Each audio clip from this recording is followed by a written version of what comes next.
Max, a student at Hobart and Elizabeth colleges, and Max is going to share his experience. Sorry, about studying in um, at the colleges in the US. Um, and okay, so one second, Max. Okay. It shows on the Yeah. Okay, I'm clearing up. Okay.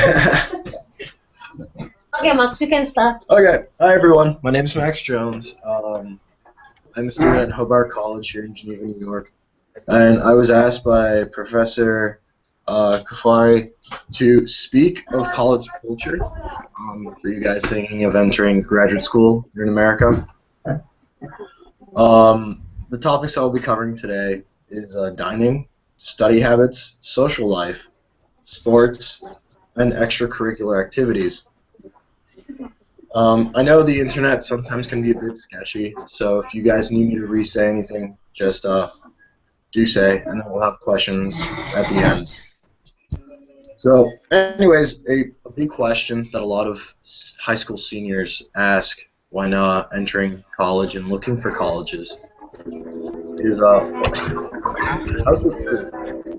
Um, Generally, when it comes to this, colleges offer a variety of food.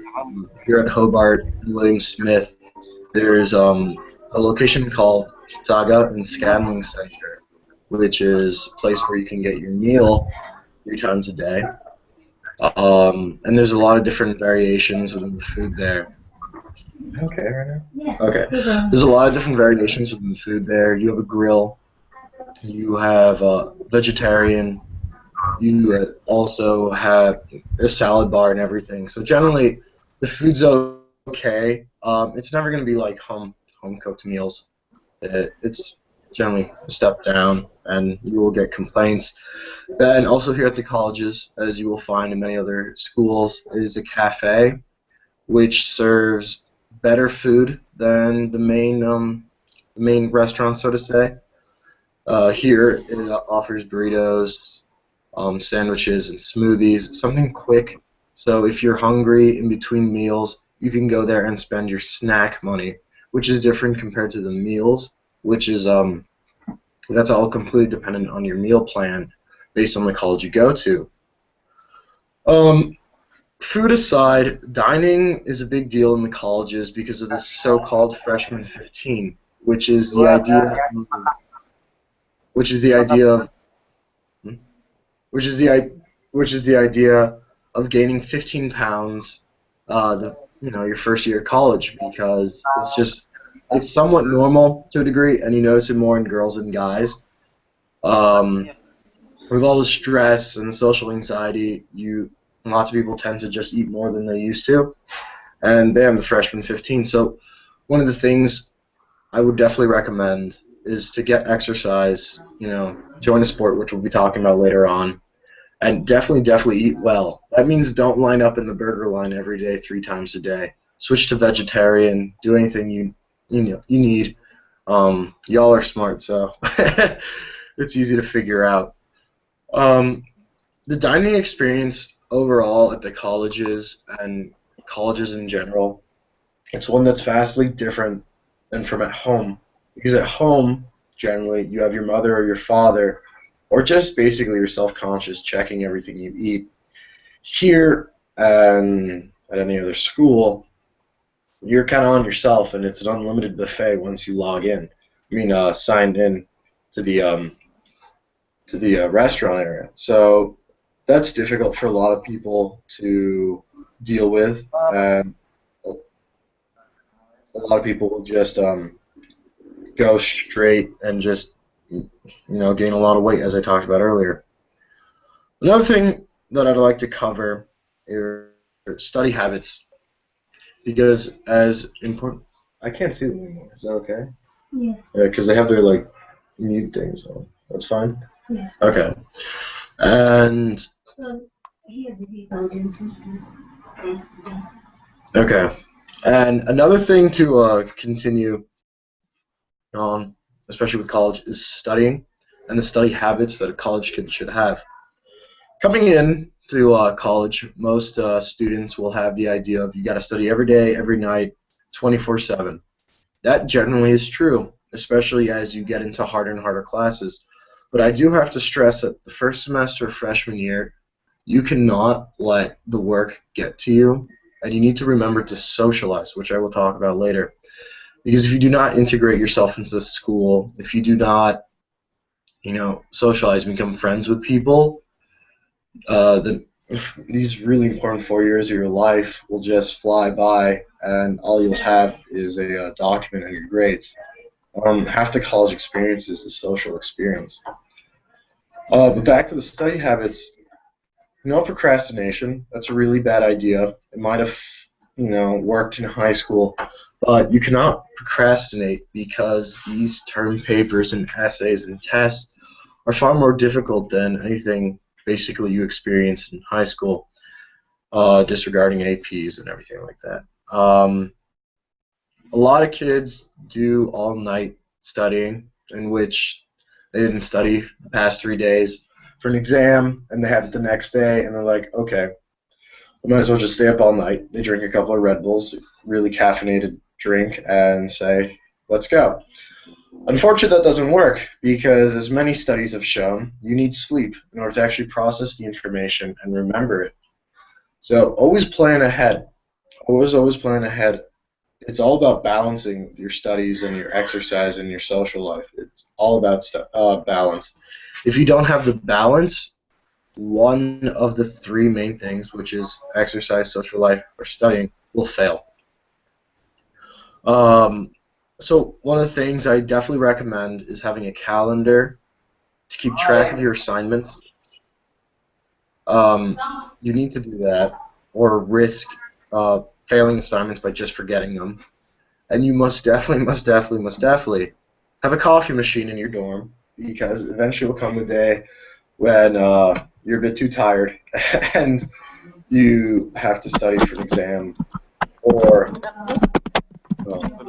pull an all-nighter. Because as poor as they are from you, all-nighters will eventually become necessary, especially as a freshman, when you're just learning how to organize yourself without the help of your parents or basically your really structured public or private school system back at home.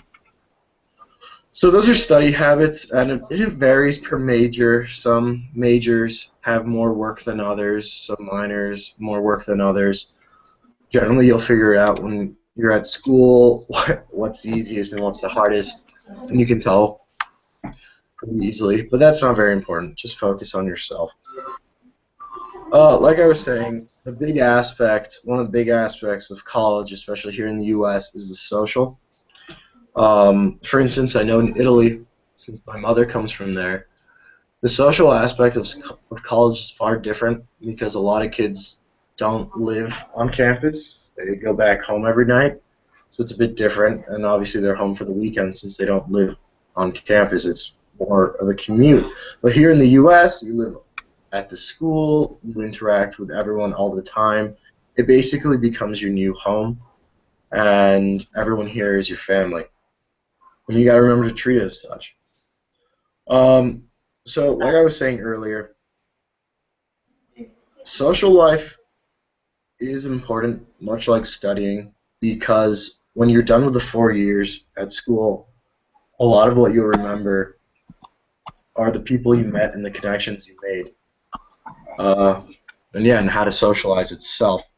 And there's a lot of different things. Through your classes, you'll meet your friend groups because a lot of you could be doing pre-med or pre-law, and you're just going to generally have these good group of 10 kids in your classes throughout your 4 years or the amount of years you'll be studying. And you generally mesh with them. Also based on hobbies, like for instance, I fly fish, and I have a couple good fly fishing buddies here at the school, where we talk all the time and everything, just about fly fishing or school in general.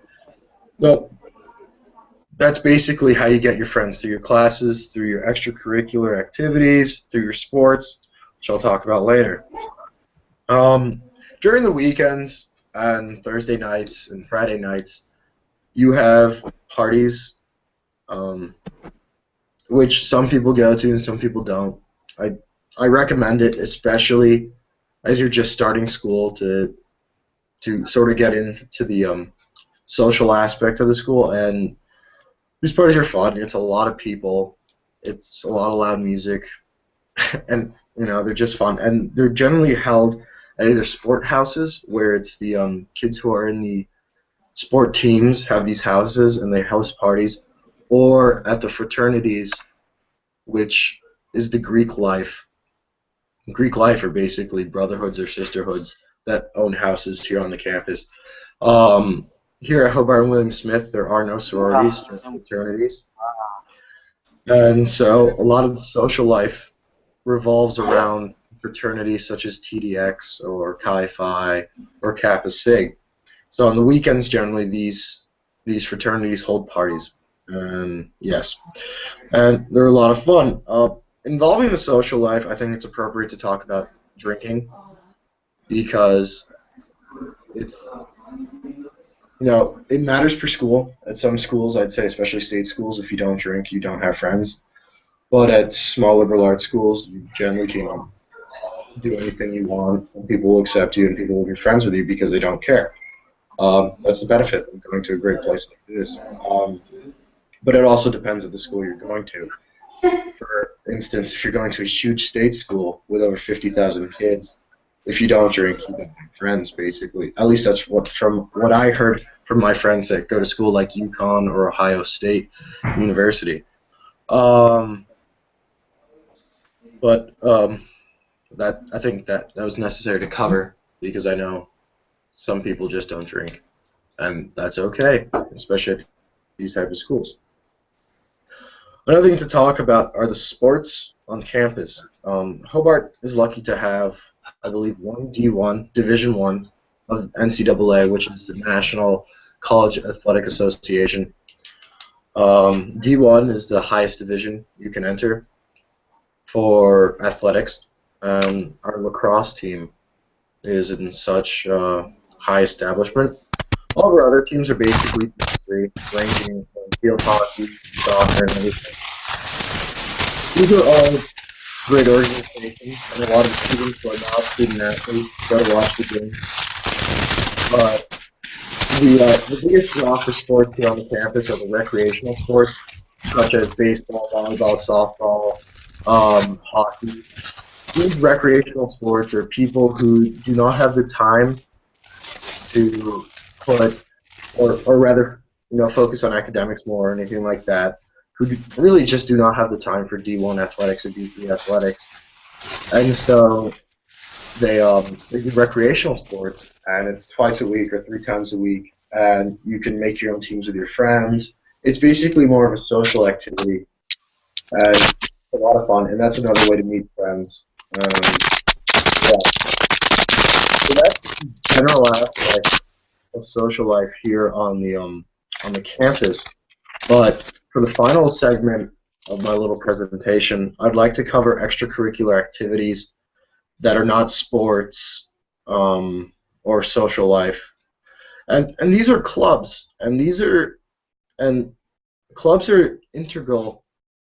Are integral. I can't speak today. Are integral to the college life in itself, because a college, to say the least, is one of the ways for students to interact with the society around them, like as in politics or in public policy or anything. And that's why we have, clubs called like the Environment, or the Hobart Democrats, or the Republicans, or you have other organizations that are completely focused on the environment, or focused on Habitat for Humanity, which is a club that builds houses for those who are in need.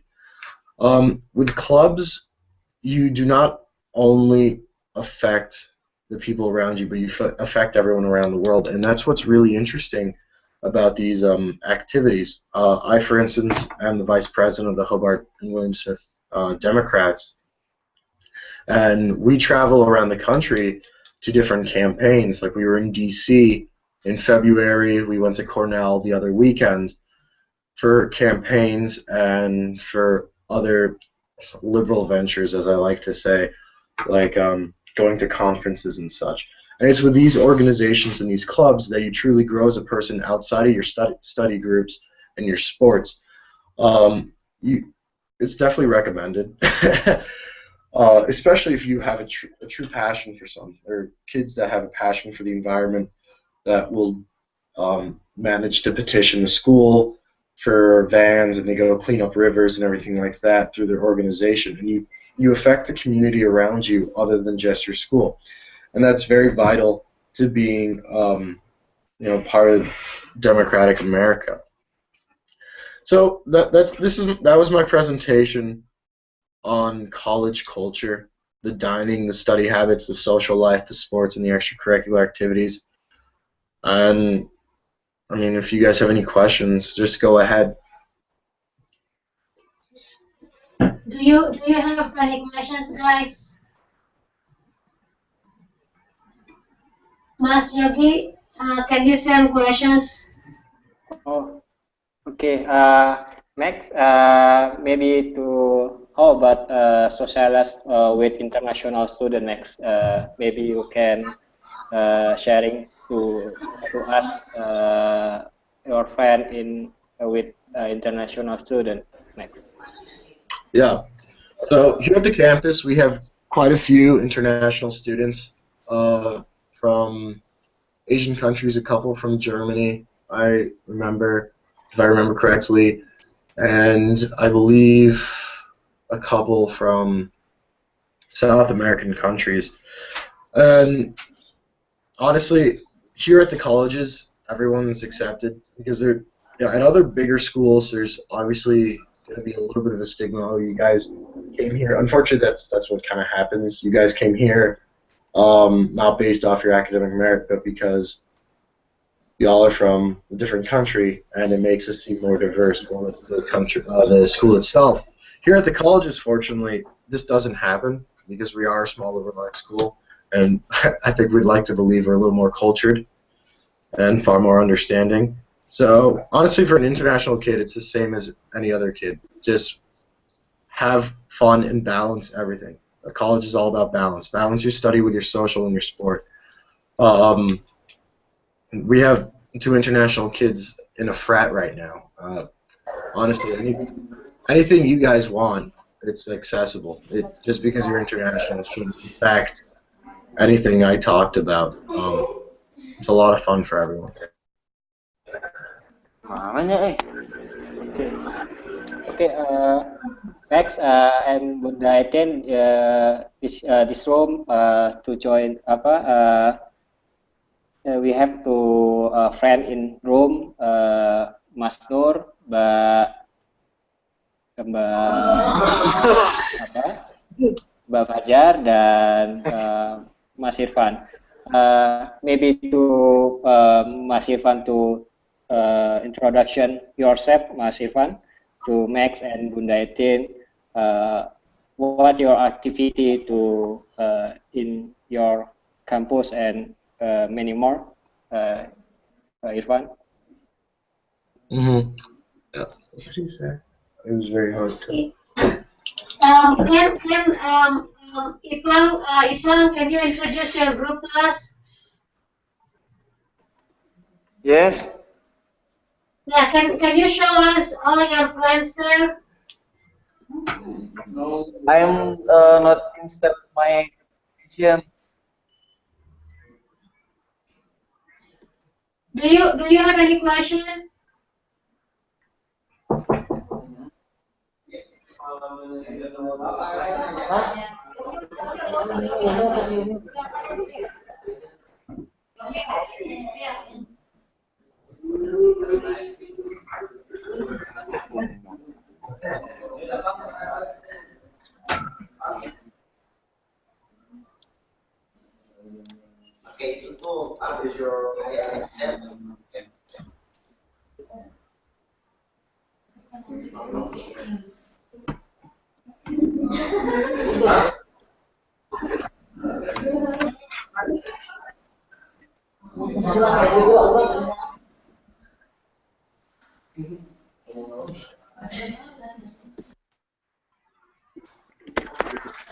Um, Halo, ya, Mbak Siti silakan. I have a question. Yes. Yeah. How about the atmosphere Yes. when we take a college there? What do you mean by the atmosphere at the colleges? What do you mean by that? Like, are you asking me how, like, like the stress and everything? Is Yes. that what? Yeah. Yeah. Okay. Yes. Yeah. So college is very stressful because Yes, because of it's a course, lot. of course. Yeah, it's a lot of work. That's absolutely for sure. And the thing that's daunting for a lot of college kids is the fact that you only have 4 years to basically decide whether you'll be successful or not because every test really counts. And so the atmosphere can be a bit daunting at times, especially if you're struggling with a certain class or if you're not doing very well. But the great thing about the colleges here is that everyone's willing to help and willing to understand. So you should never. Some people sometimes feel alone when they're stressed out. You should never feel alone. There's always someone to help, and they'll help you understand what's going wrong and everything like that. So you always have a support system. So I wouldn't be worried. But yes, college is stressful just because it is a lot of work, and but that's understandable as it would be anywhere. That's how the Okay. atmosphere is. But always remember that it's also a lot of fun. Okay. Thank you. You're welcome.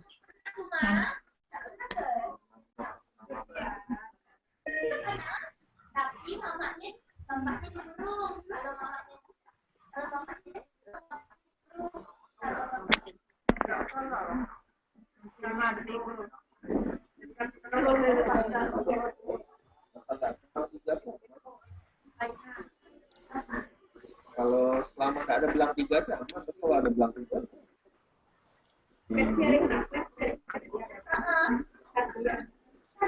Kenapa harus gulung?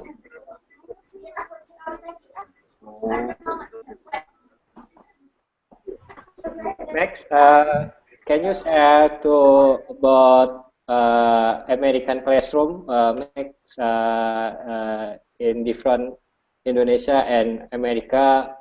How about that, Max? Sorry, could you repeat that? Yeah. Could you repeat that? I'm sorry. Oh yeah.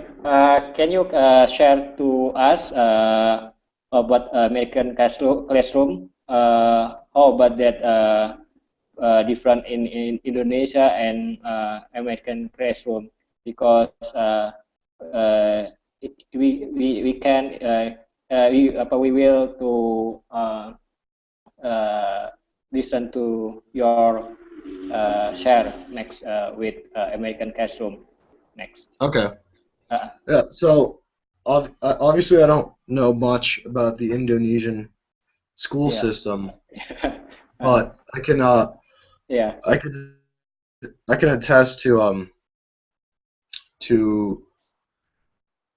how the classroom systems here work. There are two type of classes, right? There are lectures and there are labs and there are also other interactive classes, and it depends on the teacher. Um, for instance, I study here at the college's political science under pre-law focus because I have aspirations to go to law school, hopefully. Um, and so I take a lot of political science classes and public policy classes.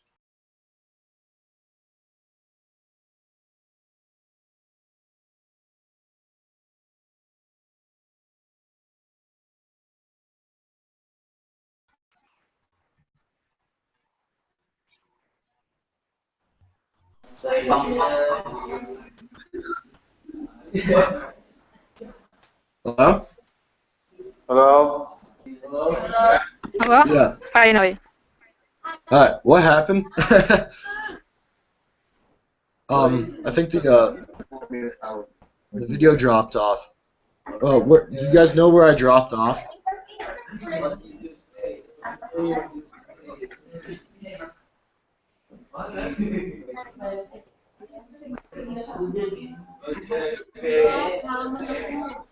I'll just go on explaining the how the classrooms here work. Like I was saying, I take political science here at the colleges, and one of the big things is that the classrooms are oriented to help the student and the teacher. You sort of learn off of each other. And there's always classroom discussions. The teacher, the professor will bring up a point and then open the discussion up for the 15 or 20 kids in the class and say, here, take this point, tell me what you think. And I'll ask one kid, one student, and then a debate within the class will erupt from that. And that's generally how classes here work, and you learn as a community, and it's interesting in that regard. That's how I'd place it. Otherwise, there's labs, scientific labs, where you're just doing science experiments, but that's completely different. And then occasionally you have the one class where the professor just lectures and answers questions rather than allowing student to teacher communication and bouncing ideas off of each other for a more organized and social learning. But that's how the classrooms here work.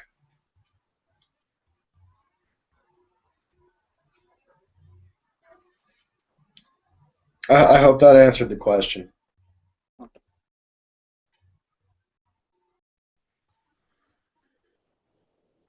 Do you have any more questions? Hello?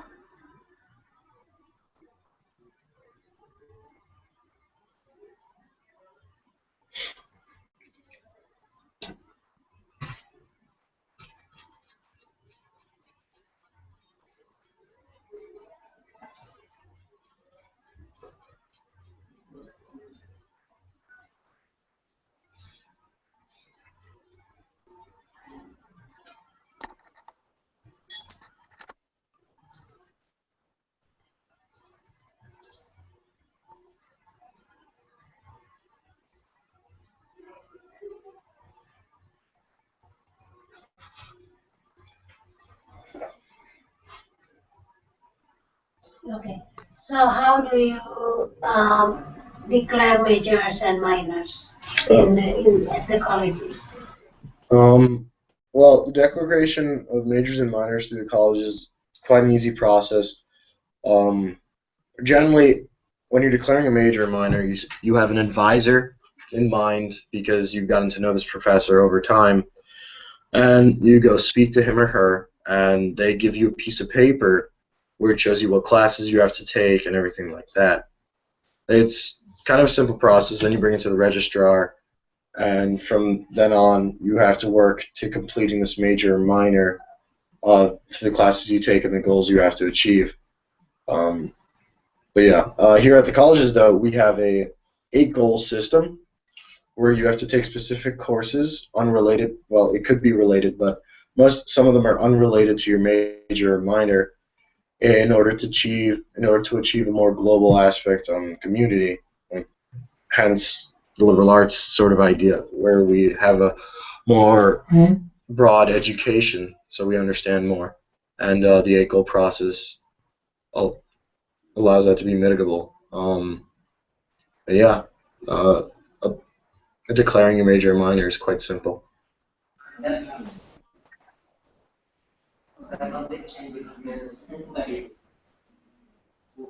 Okay. Iqbal, could you please speak up? Yes. Yes. What other questions do you have? Okay, friends.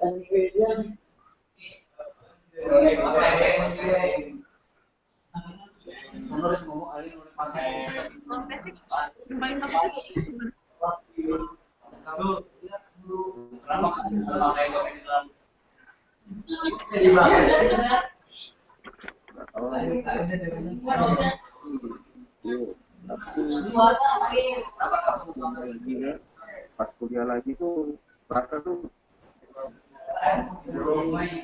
jarak masuk.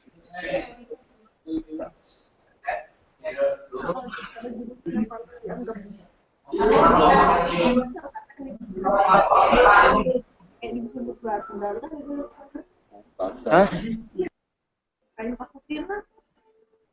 Tapi gimana? Mungkin hal apa nih, hal pelajarannya? Hal ini, hal-hal orangnya.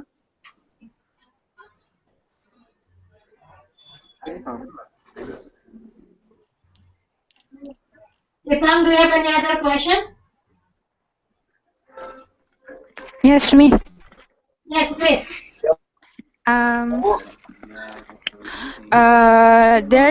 There's a different in Indonesia and America maybe. Hello? Yes.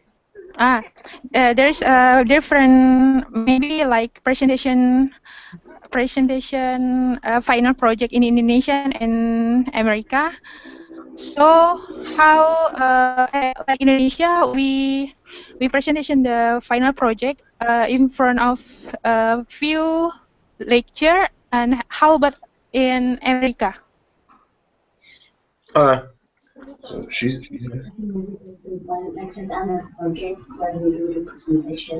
like final project for the semester.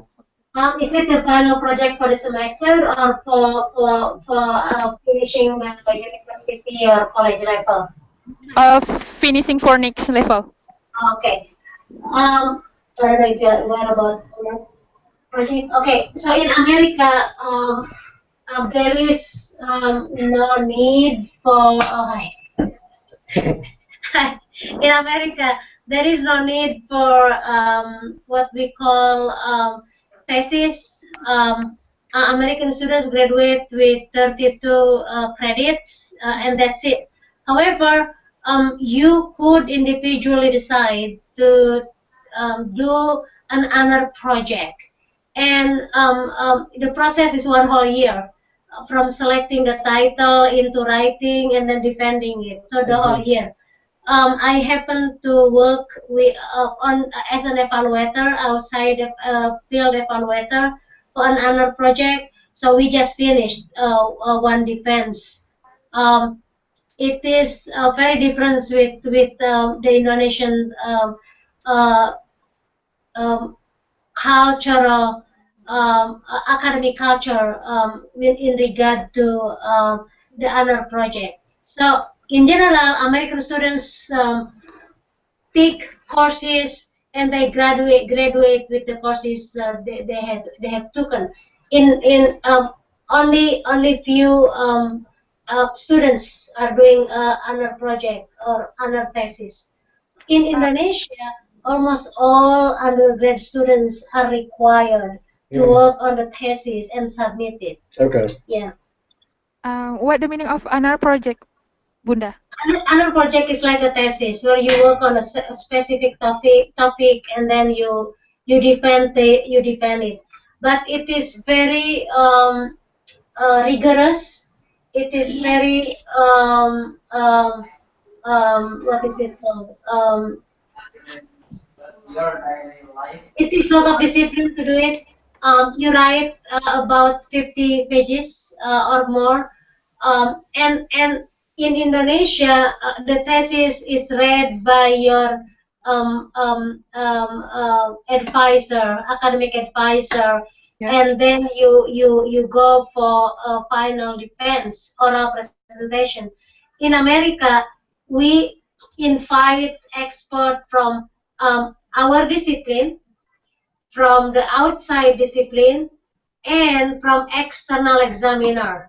In our case, for instance, the student that I'm working with, the examiner is from the university in California. Now, if you do the map, if you know where California is, it's like, you know, the examiner is from Aceh, and they are asked to read your work. So it is credible.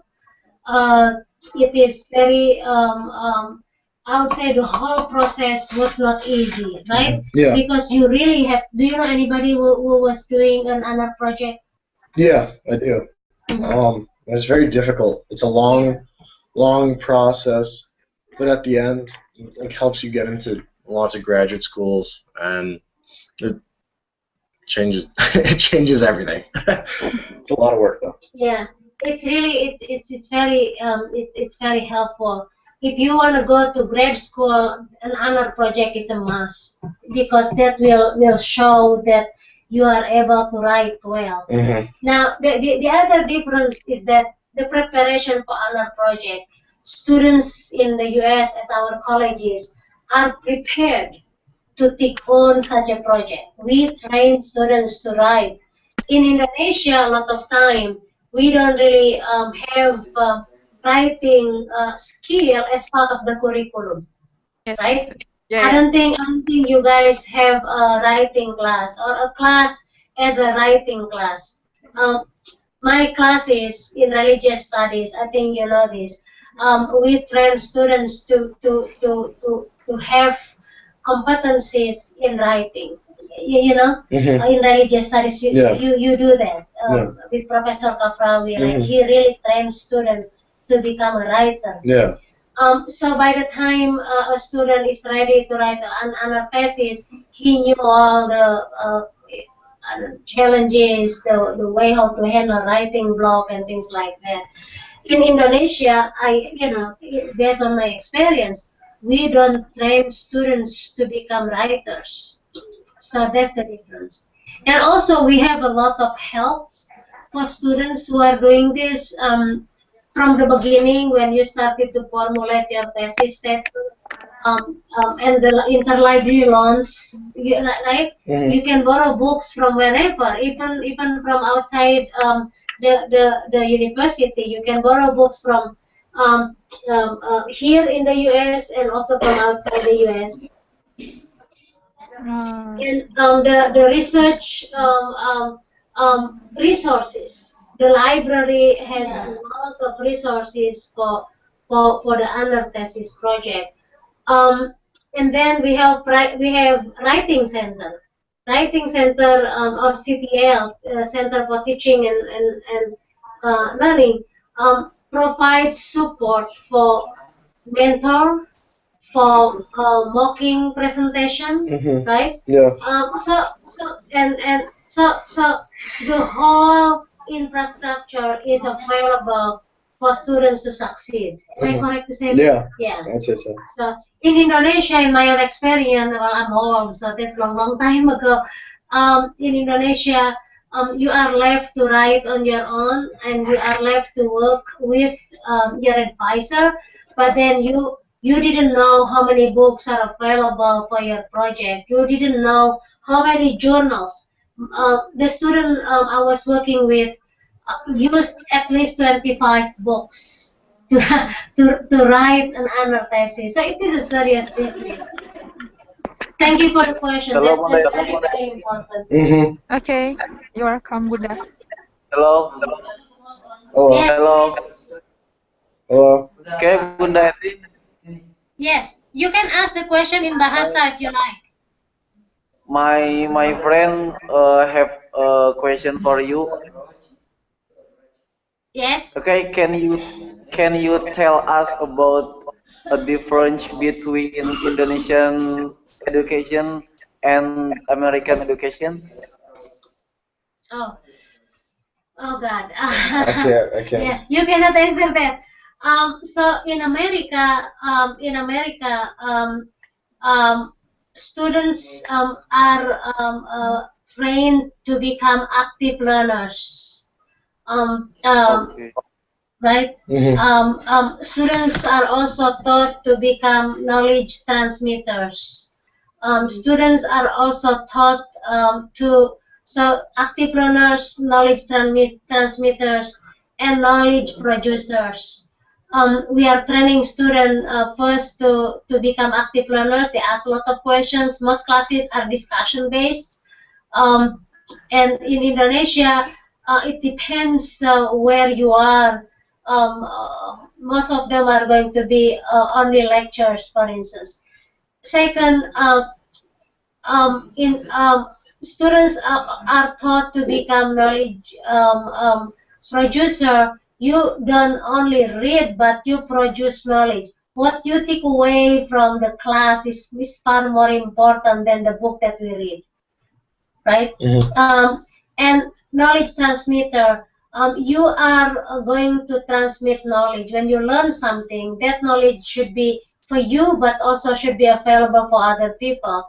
And a lot of time you do that through service. You volunteer either through Geneva Reads in our case, or through or by going to hospice houses. So it really depends, but there is in some way what we call the life of consequence. What we do in our classroom is going to impact our community. It's going to impact the world. If I could add something. Yes, please, definitely. I think the main thing about education here, and I also noticed it in my public school system back at home, is that as she said, we're not taught to simply memorize the information and then Hello? regurgitate it. Yeah? Yeah, can you tell me in USA? Yes, Max is explaining what's going on in USA in terms of study. Yeah. So, what I was trying to say is, here in the States, especially with the public education system, basically any school, is that the point of the classroom is not to emphasize memorizing, certain facets of the book or, other textbooks, and then regurgitating it on the test and saying, here, you're done, you learned. The point, honestly, at the end of the day, is to become a community member and a knowledgeable one at that, so you can participate in what I'd like to hopefully say an American democracy as a right and good citizen. And I think that's the main point. And here at the colleges, I believe the professors and the infrastructure here achieve that very well by constantly asking for our interaction with the community around us and with our education that surrounds us every day, and to learn constantly. And I think as we go further on into the 21st century, we will notice that the internet plays a bigger and bigger role in our constant education. And I believe here at the colleges, the infrastructure here has truly taken advantage of such opportunity that the internet provides. Our library has a lot of online books to save space and also to be more mobile. And some of our tutors are strictly online through Skype, so we can do it from the comfort of our room. There's never a time here at the colleges where you're not learning. And that goes back to what I was saying earlier with the three facets. You have, physical education, you have the study and the social. With the social life, you learn how to interact with future colleagues, with your future wife, with your future husband, with everything. With studying, you learn how to work. You learn how to work really well. And with sports, you keep yourself in a good mental state. It's a great stress reliever. And as the Latin saying goes, mente sana in corpore sano, which is basically, sound body, sound mind. So with those three big things in college, you always constantly learn, and everything's a learning process. And that's how I'd like to sum up the American education system. I think that's very accurate. Okay, thank you. Yes, yes.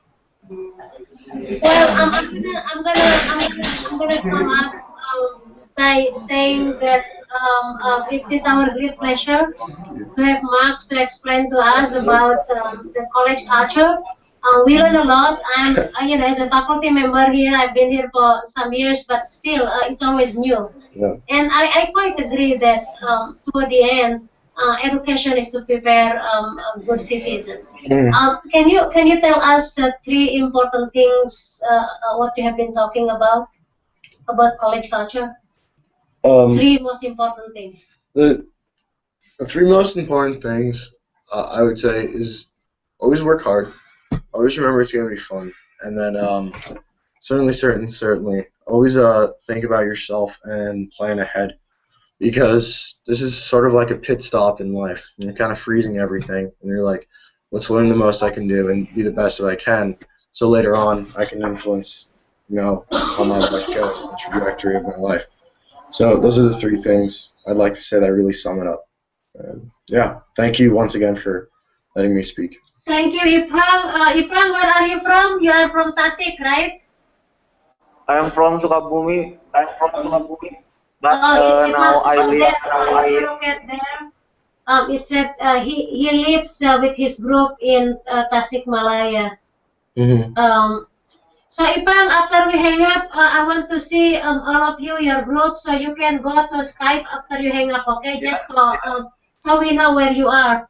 And Mr. Yogi is from Bandung. If you look at there, Bandung, you see Bandung? On this side, it says Java and then Yeah. Bandung. Yes, in Bandung. And Siti, where are you from? Fajar. Is Fajar from Kalimantan. Mbak Siti is from Kalimantan, Bunda. Oh, from Kalimantan. Do you see that big island Kalimantan? So that's the island Kalimantan. And Yanwar is from Bandung too. So everyone, thank you very much. We really appreciate your time, and our heartfelt thank to you for Thank you. giving us a very interesting and inspiring lectures. Thank you, guys. Thank you. Yeah, you're welcome, Bunda. Thank you, Max. Yep. For Thank you. your time. Ipang, please, Ipang, go to Skype. We want to see each of you. Bye. Yeah. Thank you. Okay, thanks. See you again.